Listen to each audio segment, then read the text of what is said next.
मागील काही दिवसांपासून पालघर जिल्ह्यात ढगाळ वातावरण निर्माण होत आहे।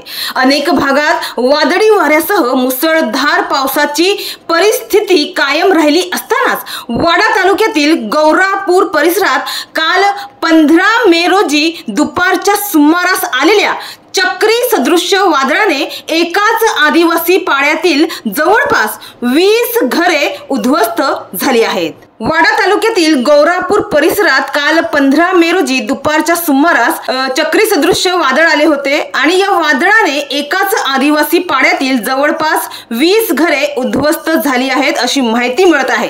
तर या अगोदर 6 मे व 7 मे या 2 दिवस सतत पडलेल्या अवकाळी पावसामुळे घरे, शेती म्हणजे शेतकऱ्यांचे, वीट उत्पादकांचे, फळ बागायतदारांचे मोठे नुकसान झाले असतानाच आता थेट चक्री सदृश्य वादळाने गौरापूर वासियांना जोर का झटका दिला आहे। दरम्यान घर पडझड झालेल्यांचे प्रशासनाने तातडीने पंचनामे करून शासनाकडून तातडीची मदतीसोबत घरांची दुरुस्ती व संसार उपयोगी वस्तू उपलब्ध करून देण्याची मागणी स्थानिक नागरिक प्रकाश काळे यांनी केली आहे।